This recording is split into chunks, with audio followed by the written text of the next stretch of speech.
Hoje nós vamos dar continuidade à nossa tratativa da oração do Pai Nosso. A gente tem visto o quão rica é essa oração, o quão importante é essa oração para nós.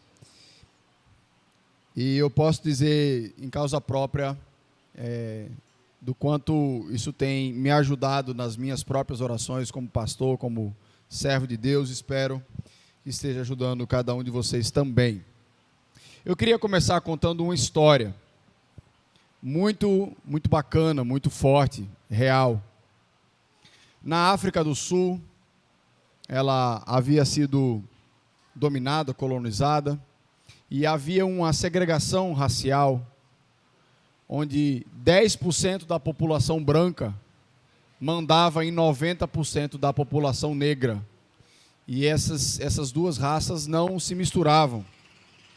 E a gente não está falando de coisa de muito tempo atrás, a gente está falando de finzinho, né, do século XX, aí, a década de 90. E essa realidade cultural ali da África do Sul ficou conhecida como apartheid.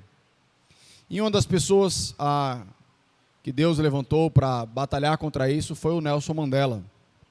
Eu digo que Deus levantou, não é porque ele é pastor, nem missionário, nem nada disso não. Mas a maneira como ele agiu, com os valores de Deus, foi maravilhosa. E ele entra nesse cenário político para poder acabar com essa divisão que havia dentro do país. E ele começa uma luta, existem filmes, livros, né?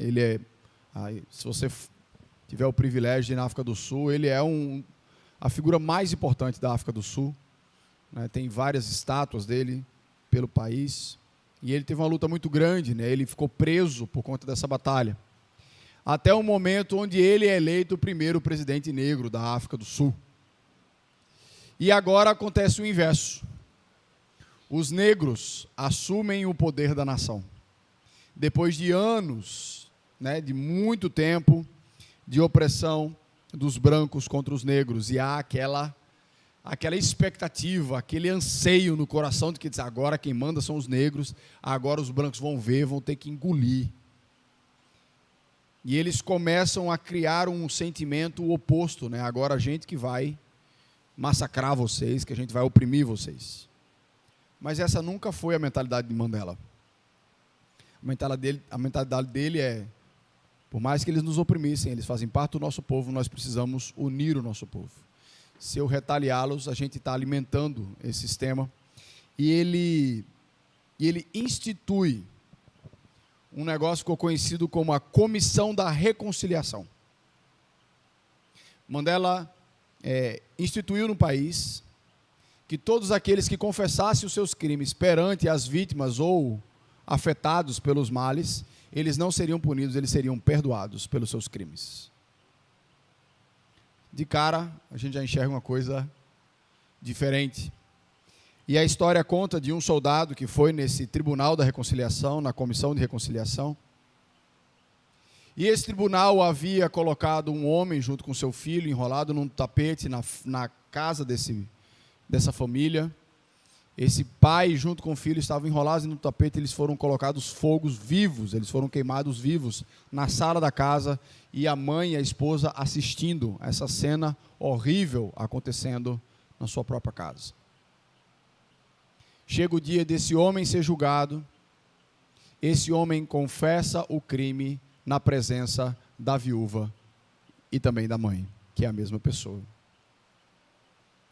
E ela sabia que aquele julgamento não ia redundar na prisão daquela pessoa, não ia redundar em uma pena mais severa, como talvez uma pena de morte ou qualquer coisa desse sentido, porque aquele não era o propósito daquele tribunal. E depois que aquele homem conta, a mulher chora muito, e ela levanta a mão e faz assim, senhor juiz, eu queria dar uma palavra. É franqueada a palavra para ela. E ela disse assim, o que esse homem fez na minha vida me fez sofrer de uma maneira como eu nunca pude imaginar. Eu sei que esse julgamento aqui, esse juízo aqui, não é para colocar uma pena, mas eu queria pedir que fosse aberta uma exceção. Eu queria que esse homem fosse na minha casa todos os sábados porque eu quero cuidar dele como um filho, porque um homem que fez isso, ele ainda não entendeu o que é o amor.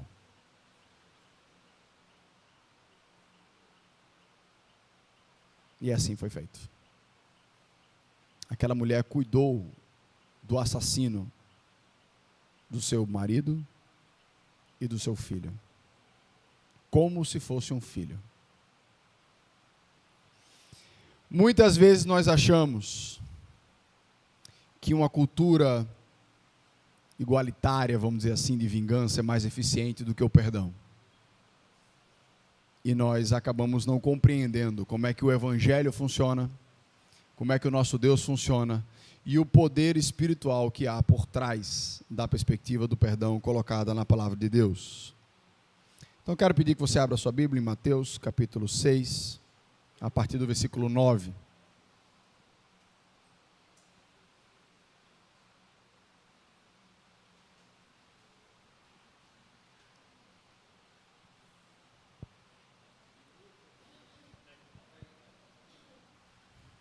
Mateus 6, a partir do versículo 9.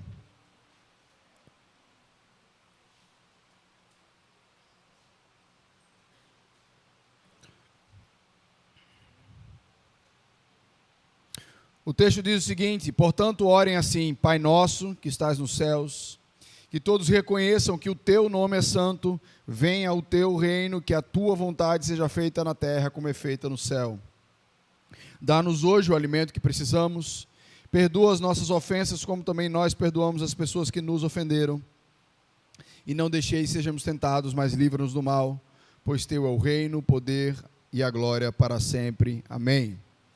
Vamos continuar. Porque se vocês perdoarem as pessoas que ofenderem a vocês, o Pai de vocês que está no céu também perdoará vocês. Mas, se não perdoarem essas pessoas, o Pai de vocês também não perdoará as ofensas de vocês. Vamos orar?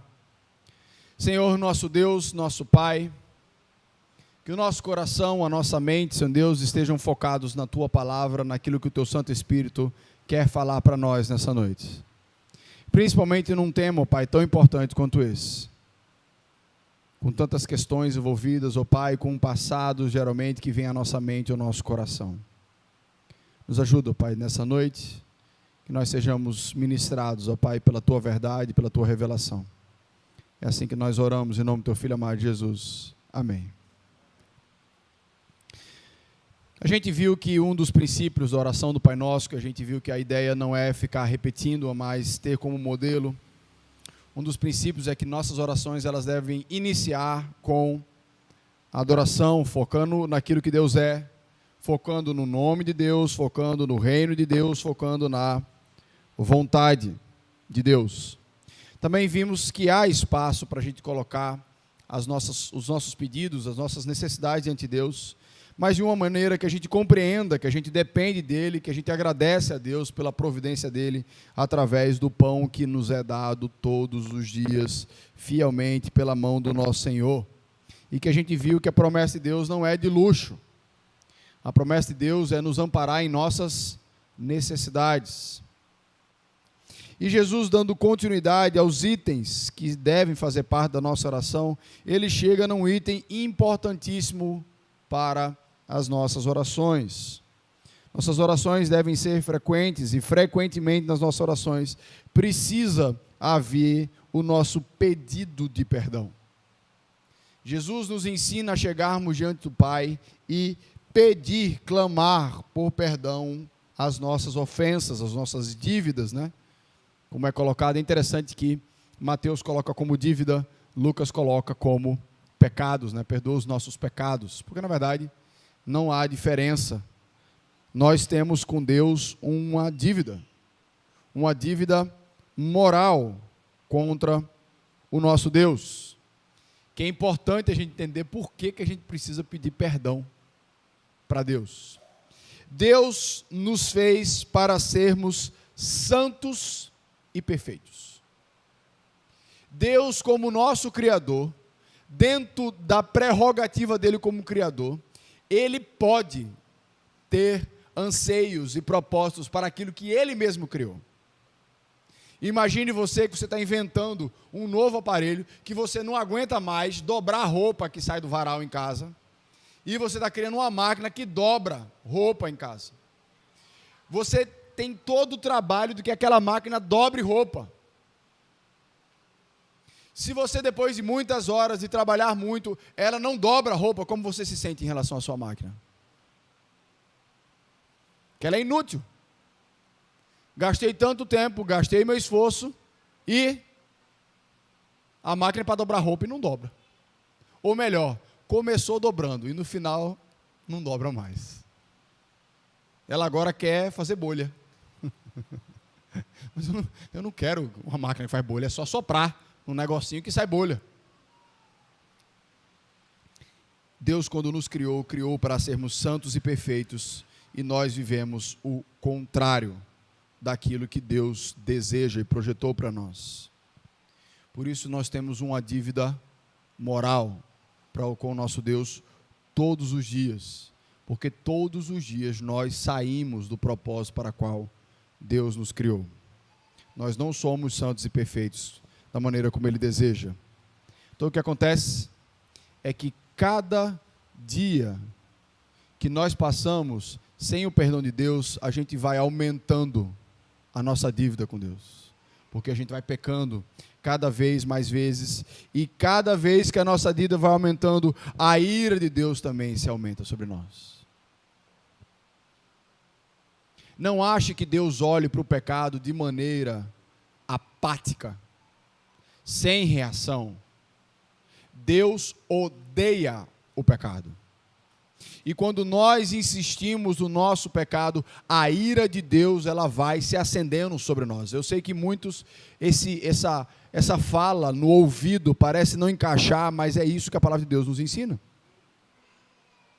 Que quanto mais tempo vai passando do nosso pecado sem arrependimento, a ira de Deus se acende sobre nós. O pecado é uma dívida moral para com Deus. O pecado também é uma quebra da lei de Deus. Como é que eu sei quando é que eu estou pecando? Quando você faz alguma coisa contrária à palavra de Deus. Quando nós fazemos algo contra a vontade de Deus. E quando nós vamos aprendendo a ler a Bíblia, nós vemos que nós somos muito bons em quebrá-la. Quantas vezes nós pecamos simplesmente com a língua? Através das nossas palavras.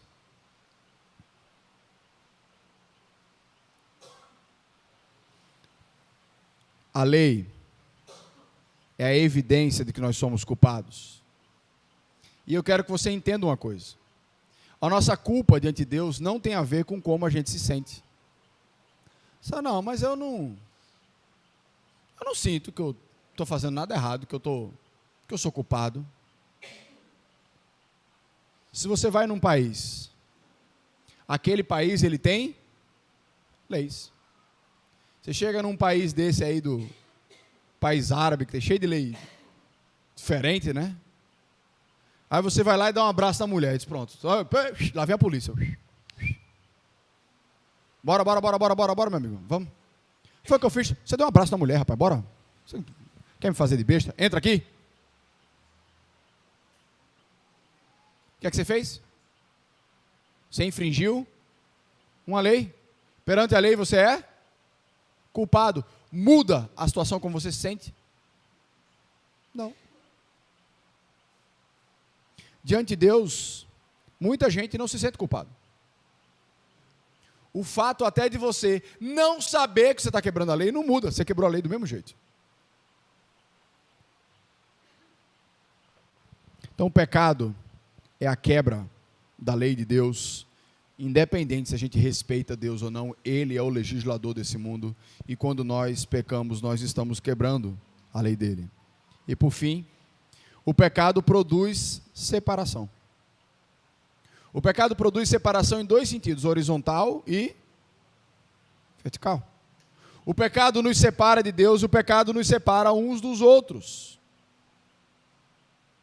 Todas as vezes que um relacionamento está em crise, uma família está em crise, é por quê? Porque está todo mundo se amando, todo mundo se respeitando, aí fica um longe do outro. Não, não é. É porque está havendo orgulho, é porque está havendo desrespeito, é porque está havendo pecado. E o pecado, ele nos separa.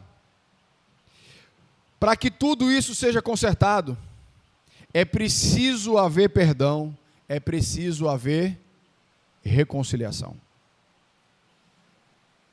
E aí é que entra aquele que nos ensina a fazer essa oração. Porque Cristo é aquele que pagou a nossa dívida. Cristo é aquele que assumiu o nosso erro sobre ele. É ele quem permite, através da obra dele, essa reconciliação, restaurando esses relacionamentos quebrados. A Bíblia fala que por conta dos nossos pecados, Deus nos considera, preste atenção nisso aqui, Deus nos considera como seus inimigos. É assim que a Bíblia fala. Mas depois da obra de Jesus, nós temos o privilégio de sermos transformados de inimigos em filhos de Deus, amigos de Jesus Cristo. Eu acho interessante como algumas vezes a gente vai no gabinete pastoral e alguém chega assim e fala, pastor, mas esse relacionamento está completamente quebrado. Eu disse, meu irmão, não existe relacionamento mais quebrado do que havia com o nosso com Deus. O nosso Deus é um Deus de restauração, que Ele é capaz de fazer todas as coisas novas.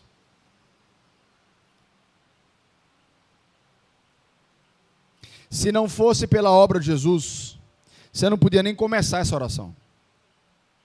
Porque a oração começa chamando Deus de Pai. Só podemos ter a Deus como Pai se Jesus Cristo tiver nos reconciliado com Ele. A palavra religião significa religar. A proposta da religião é religar o homem a Deus. Tem religião que não religa nada, né? Mas nesse propósito, Jesus Cristo é a nossa verdadeira religião. É Ele quem nos religa ao Pai. Então, o momento onde nós nos confessamos diante de Deus, é o momento onde nós nos rendemos. É muito interessante que tem palavra que a gente usa, e a gente nem pensa para pensar, né? Senhor Deus, nos rendemos a Ti. O que é que significa isso? Rendição, meu amigo, é quando você sabe que você está diante de alguma coisa mais forte do que você não pode enfrentar, que você não vai ganhar, que a única coisa que você pode fazer é se render. A confissão é uma rendição diante de Deus, onde você joga de lado as suas próprias justiças, onde você coloca de lado a ideia de que você acha que pode chegar diante de Deus pelo seu próprio mérito. É quando você entende que diante do Deus Santo nós clamamos por misericórdia e perdão. Tudo isso, quando eu chego para Deus e digo assim, Senhor Deus, eu preciso do teu perdão. A confissão verdadeira, ela vem quando de fato nós compreendemos as nossas faltas e reconhecemos que a gente não pode fugir do olhar onisciente de Deus. É um desejo puro e verdadeiro de que o meu relacionamento com o meu Deus seja reconciliado e aquele mal que eu fiz seja consertado através da obra de Jesus. E uma das coisas que a gente precisa aprender a fazer é aquilo que eu falei com as crianças. O intuito de Jesus, quando fala perdoa as nossas ofensas, porque se ele fosse descrever aqui todas as ofensas, ia dar outra Bíblia dentro da Pai Nosso. Nós precisamos dizer quais são as ofensas. O que é que nós temos feito contra Deus? Sabe por quê? Porque é fácil dizer, Senhor Deus, perdoa os meus pecados. Qual pecado? O que é que a gente tem feito contra Deus? Não, muita coisa, certo? Quais são as muitas coisas que a gente tem feito? Porque nós somos ruins em enxergar o nosso próprio pecado. Para enxergar o dos outros, que fácil. Cena dos próximos capítulos. Mas nós precisamos aprender a cultivar um coração humilde, e isso é importante. Sabe por quê? Se você não conseguir enxergar de verdade o seu pecado, você não vai conseguir perdoar o pecado dos outros. Se nós não conseguimos compreender o quão profundo é a ofensa que nós cometemos contra Deus diariamente, persistentemente, você não vai estar habilitado para ser um bom perdoador. Deus é um Deus que Ele ama perdoar.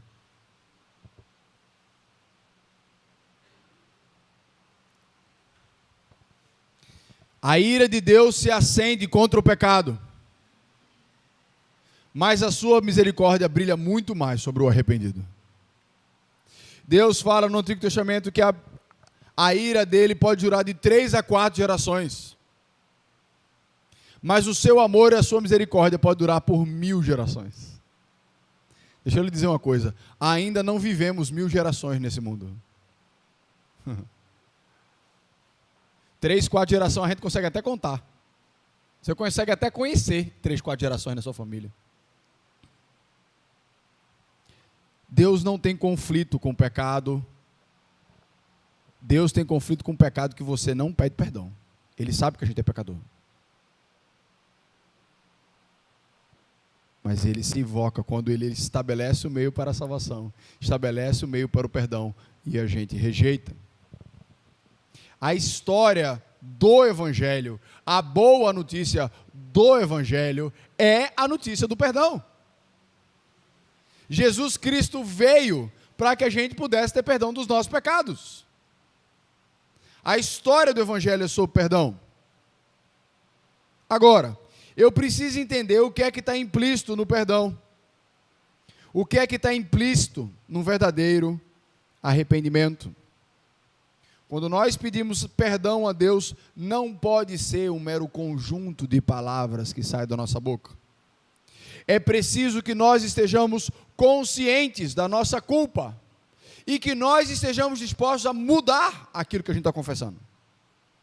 Isso é tão sério que tem hora que a gente precisa pedir perdão pelos nossos pedidos de perdão, porque eles não estão sendo sinceros.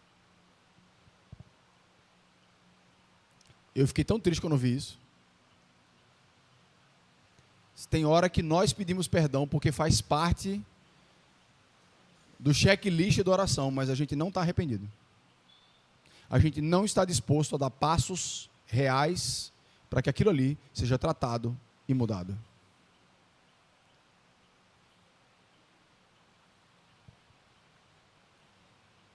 A grande diferença entre arrependimento e remorso é a mudança.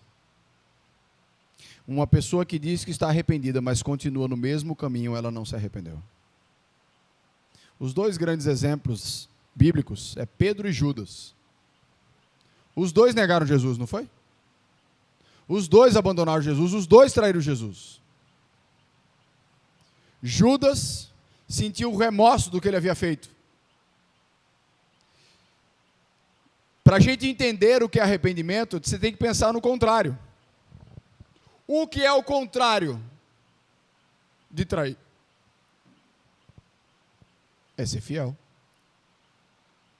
Qual é o contrário de abandonar? É seguir. Judas não mudou de atitude, ele permaneceu longe de Cristo.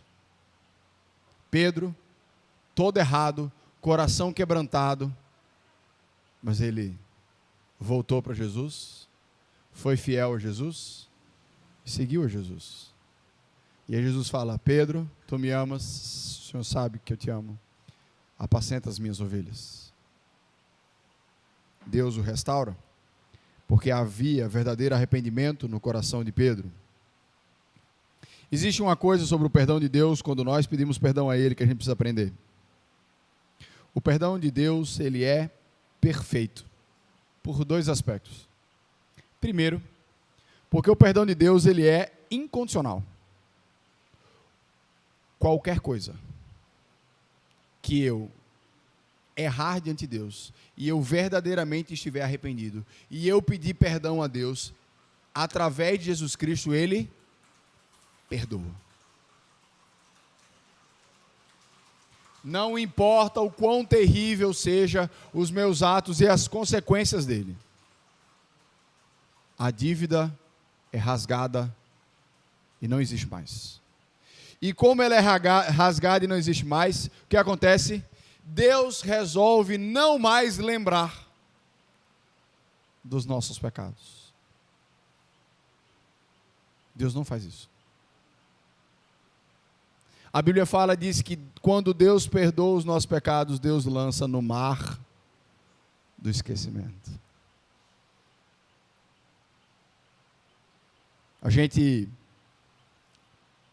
Deus deu o privilégio de a gente viver 8 anos numa ilha, a gente sabe que é coisa que é jogada no mar. Quando é rasinho, dá para buscar.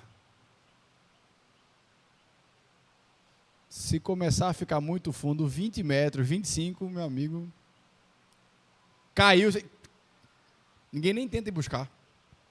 Alto mar, o celular caiu no mar, o cara vai tentar buscar, perdeu. Ninguém nunca mais vai achar aquilo dali.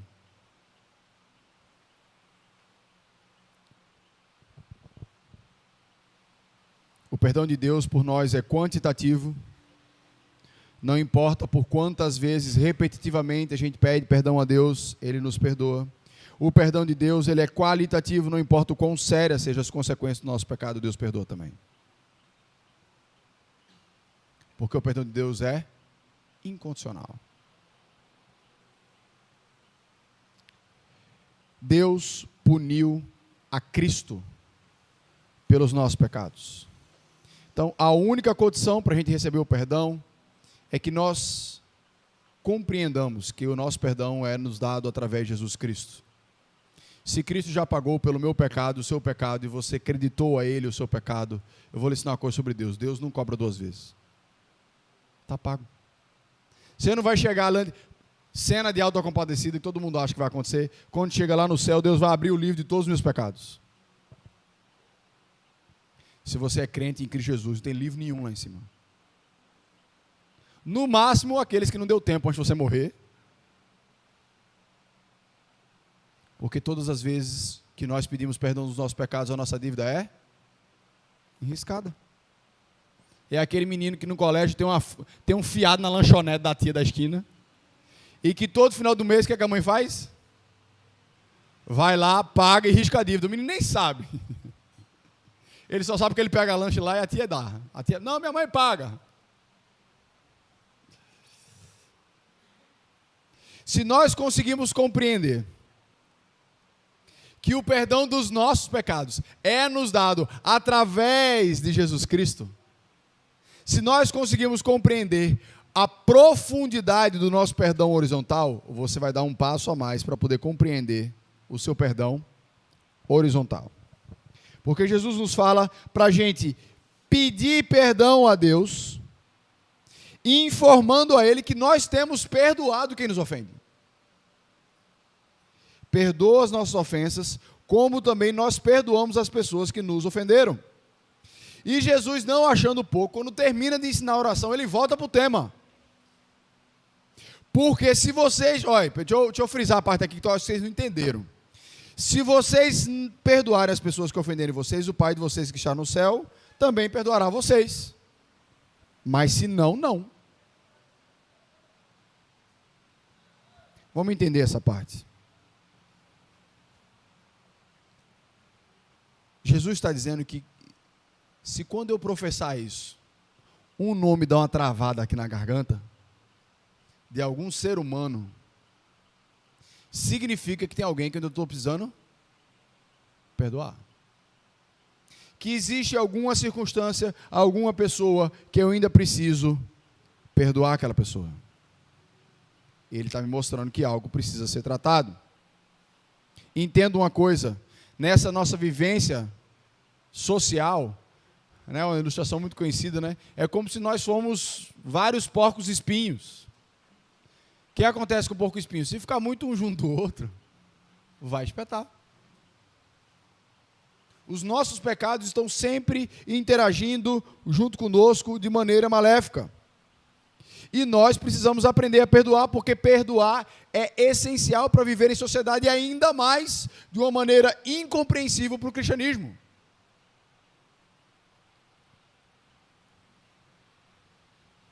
Agora a gente não está mais falando de pedir perdão para Deus. Agora a gente está falando de incluir nas nossas orações força, capacidade e sabedoria do Senhor para aprender a perdoar outros que ofenderam contra nós. Perdoar é talvez uma das coisas mais difíceis do Evangelho. Porque nós só conseguimos perdoar quando o orgulho ele está morto. E para poder matar o orgulho tem um preço. Chama-se mágoa. A gente precisa aprender a lidar com a mágoa para poder aprender a matar o orgulho, para poder perdoar alguém. Se você acha que está pouco, Jesus contou uma parábola sobre isso. Um homem devia a um rei uma quantidade muito grande. E ele pede um tempo, ele quer tentar pagar, mas ele não consegue. Até que ele pede pelo rei, por misericórdia. E a dívida dele era muito grande. E o rei decide perdoar, porque ele quer.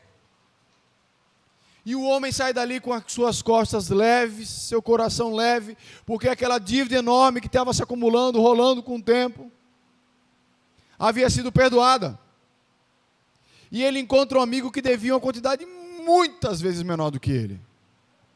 E ele fala: pague agora o que me deves. E ele fala: eu não tenho, me dá mais um tempo. Ele fala: não, você vai me pagar agora, se você não tem, você vai para a cadeia. E ele pede para que aquela pessoa que ele devia seja colocado na cadeia. Jesus conta que o rei ouviu a história, chama o rapaz de volta e fez: porque você não entendeu o que foi dado a você, agora você vai ser colocado na cadeia, até você me pagar tudo que você deve.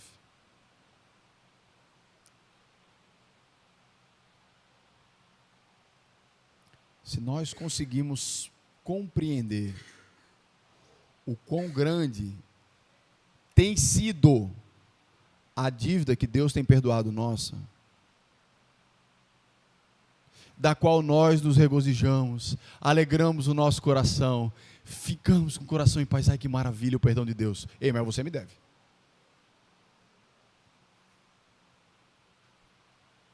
Queremos tudo que seja para nós.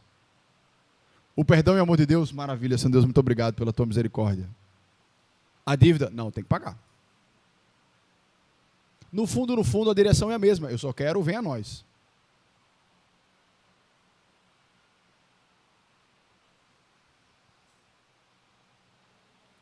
Quando nós temos convicção do perdão que nós recebemos de Deus, quando nós não perdoamos os nossos irmãos, nós estamos sendo hipócritas. O que Jesus está dizendo aqui não é que quando a gente perdoa as pessoas, a gente está ganhando o direito de ser perdoado por Deus. Não é isso. O que Jesus está querendo dizer aqui é o seguinte: quem perdoa é porque de fato entendeu que recebeu o perdão de Deus. Se você ainda não está perdoando, é porque você ainda não entendeu de fato o perdão que Deus está derramando sobre você. Então, de fato, Deus ainda não é o seu pai. Entenda que Jesus em momento nenhum fala que isso é fácil de fazer. Nenhum aspecto dessa oração é fácil de fazer. É fácil para você reconhecer a vontade de Deus acima da sua? Não, não é fácil. É fácil a gente depender de Deus diariamente daquilo que Ele providencia para nós? Não, era melhor uma conta gigantesca, a gente não precisa depender de Deus. Em hora nenhuma você vai ouvir na oração a palavra fácil. Mas ainda assim é a vontade de Deus para que a gente demonstre o amor que Ele tem por nós. Até porque se a gente fosse estabelecer uma relação de proporcionalidade, se Deus fosse nos perdoar na medida exata que a gente perdoa, o que é que você acha que já tinha acontecido com a gente? Ah, meu amigo, a gente já teria perecido. Se Deus fosse usar conosco a mesma medida que a gente usa para perdoar os nossos semelhantes,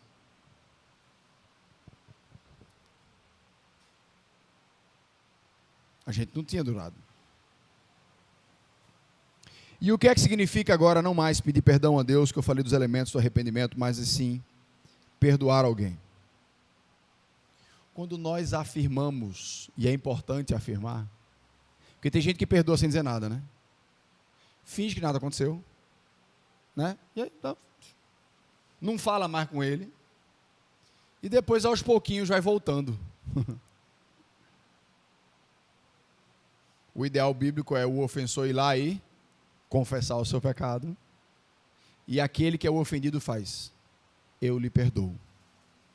Quando nós confessamos os nossos pecados, nós pegamos aquela pedra suja, nós pegamos aquilo ali e colocamos diante do ofendido, seja Deus ou seja uma pessoa. E que aquela pessoa agora tem uma decisão a fazer. O que é que eu faço com isso aqui? Se ele afirma que perdoa, você está assumindo um compromisso, você está fazendo uma promessa, que é do mesmo jeito que Deus faz conosco.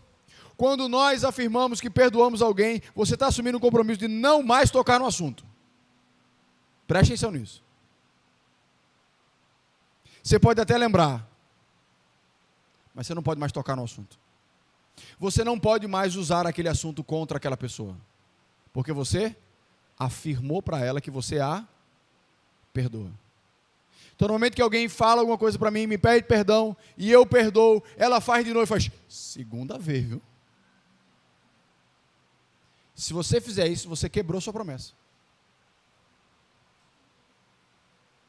E agora é você que deve pedir de perdão para outra pessoa, porque você quebrou a sua promessa. Agora, cada caso é um caso, mas perdão geralmente não é instantâneo.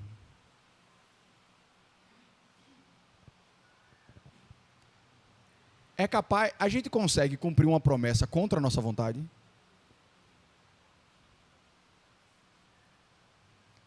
Chega para o menino e faz: quando a gente chegar hoje de noite, a gente vai brincar de aviãozinho. Chega de noite, o que é que o menino fala? Pai, o aviãozinho. Só que foi aquele dia. Está destruído. E agora, você vai quebrar a promessa que você fez ao seu filho? Mas pai, você disse hoje de manhã que quando o senhor chegasse, o senhor chegou. A gente vai brincar de aviãozinho. Aí você: vamos brincar de aviãozinho. O aviãozinho não voa nada. Mas o que é que você fez? Cumpriu a sua promessa contra a sua vontade. Então vai ter hora que a gente perdoa alguém e vai coçar a garganta para você quebrar a sua promessa. Mas você mantém por honra e amor ao seu Deus. Quando a gente consegue perdoar completamente, é quando não dói mais. Quem aqui já quebrou algum osso na vida? Quem já quebrou? Pode levantar a mão. Que pessoal quietinho, viu? Eu não quebrei não sei como. O osso você quebrou, dói ainda hoje? Não dói mais. Mas lembra que quebrou, não lembra? Lembra. Mas fica todo dia falando: não, porque quando eu tinha 3 anos eu quebrei não sei o quê. Não, porque quando tinha tal dia eu quebrei não sei o quê. Doeu. Houve aquele momento de conserto. Depois, está curado, não se toca mais no assunto, só se conta como curiosidade, né?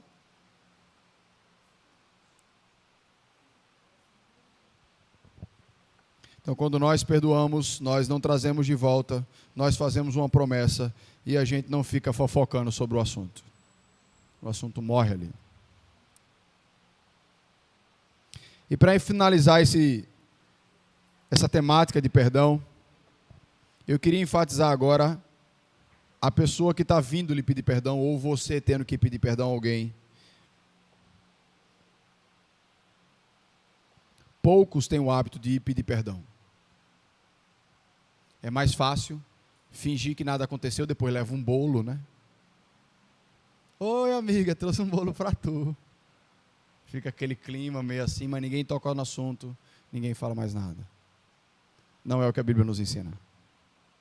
A Bíblia nos ensina quando eu tenho alguma coisa contra o meu irmão, eu vou lá e falo. Eu peço perdão a ele. O difícil é que quando a gente faz isso, a gente tem que vencer dois pecados. Que é o que a gente errou e o orgulho, né? Para eu poder pedir perdão. Mas pedir perdão é a única coisa que a gente pode fazer depois que a gente erra. Depois que a gente já fez a besteira, você só pode pedir perdão. Então eu quero dar para vocês aqui algumas etapas para você pedir perdão. Primeiro, confesse a Deus. É o que está escrito aqui. A gente pede perdão primeiro para o próprio Deus. É contra Ele que a gente erra. Todo pecado que a gente comete, envolvendo terceiros ou não, é contra Deus que a gente erra. Então a primeira etapa é a gente pedir a Deus, confissão para Deus os nossos pecados, pedir a Ele sabedoria nesse processo. Segundo, trabalhar o nosso coração para a gente ir pedir perdão para a pessoa quando a gente pecou, se houver. Não foque nas causas secundárias, foque na confissão. Não é porque naquele dia eu estava não sei o quê, aí aconteceu não sei o quê. O que é que você está fazendo? Você está diminuindo o seu erro. Depois que a gente peca, só uma coisa precisa ser resolvida, se a gente vai ser sincero ou não. A confissão ela precisa ser humilde, ela precisa ser sincera. Não permita o seu orgulho colocar mais. Não tem mais. Eu errei, eu fiz isso. Eu preciso que você me perdoe.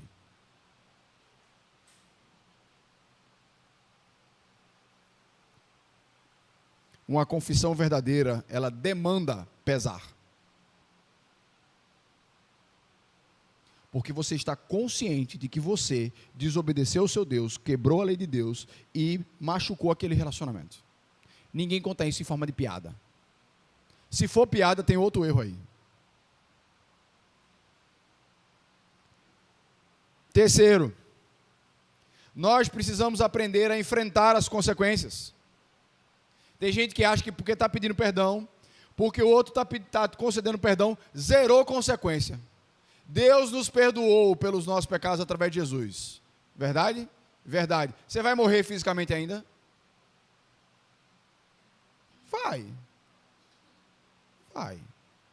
O cara foi lá e matou o outro. Pede perdão para Deus. Deus perdoa? Perdoa. Ele está liberto da cadeia? Não. Você vai lá e conta uma mentira. A pessoa vai lá e lhe perdoa. Ela confia em você de uma hora para outra? Não. Todo pecado causa uma ruína que leva um tempo para ser reconstruído. Então eu preciso aprender a enfrentar as consequências.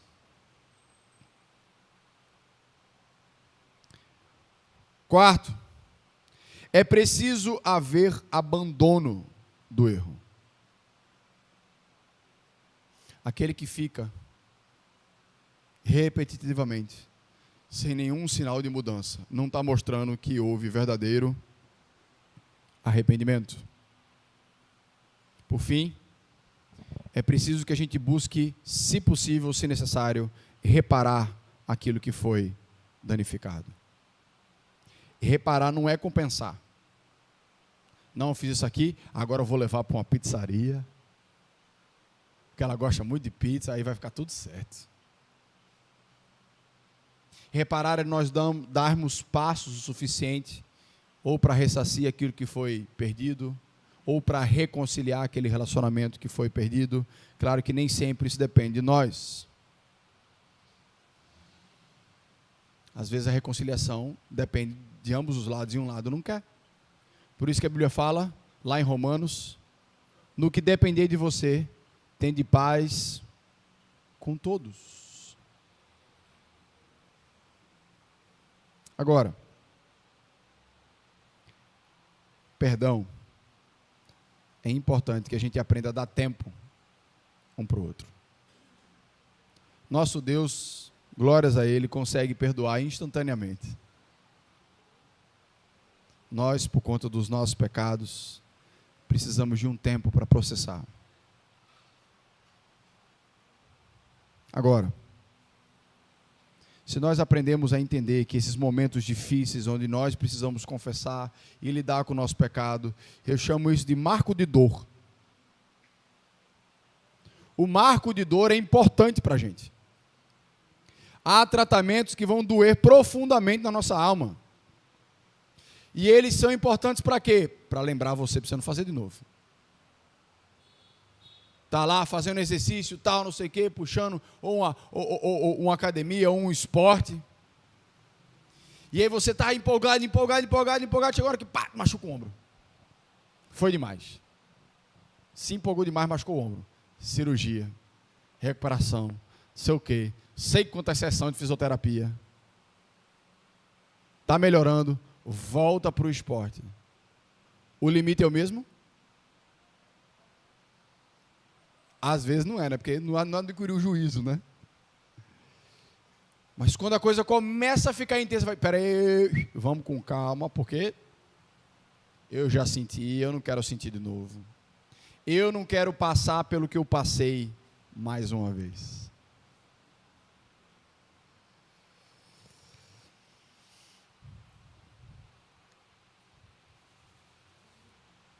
O Pai Nosso é um desafio. O desafio da gente não orá-lo de maneira mecânica, da gente compreender cada expressão que está aqui e as implicações que ela nos traz. Eu sei que esse é um assunto que mexe muito conosco, porque no mundo de pecado, tem muita situação que a gente precisa perdoar e pedir perdão.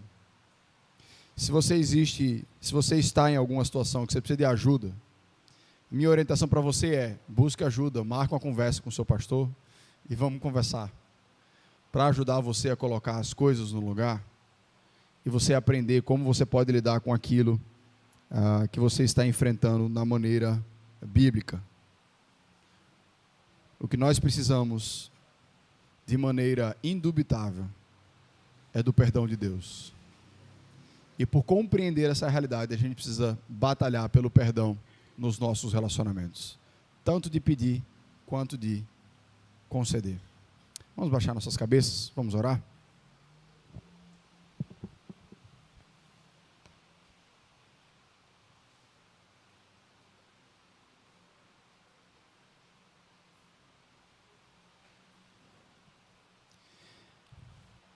Senhor, nosso Deus, nosso Pai, te agradecemos maravilhosamente, ó Pai, pela tua obra na cruz. Te agradecemos porque teu Filho levou a parte mais difícil, ó Pai. Ele ficou com a parte mais amarga, ó Pai, com os nossos pecados, Senhor. Te damos graças pela tua oferta, ó Pai, do teu Filho unigênito por nós. Pelo amor incondicional de Jesus Cristo por nós. Que os nossos olhos, o nosso coração possam estar afirmados em Cristo Jesus, como nosso Senhor, como nosso Salvador. Mas, Senhor Deus, nos ajuda nessa difícil tarefa. A difícil tarefa, ó Pai, de pedir perdão para aqueles que nós ofendemos e de perdoar, ó Pai, aqueles que nos ofendem. Que cada vez mais o Senhor nos enche, ó Pai, da profundidade, da grandeza do conhecimento, ó Pai, do teu amor derramado sobre nós através do teu perdão, para que a gente assim, ó Pai, ganhe forças para perdoar os nossos irmãos, para perdoar aqueles que estão ao nosso redor, ó Pai, em situações tão complicadas, tão dolorosas, ó Pai, que estão no nosso dia a dia, Senhor. Por isso te pedimos, ó Pai, que a graça do nosso Senhor Jesus Cristo, o amor de Deus, o nosso Pai, e a consolação do Espírito Santo esteja com cada crente aqui presente e espalhado ao redor da terra. Amém.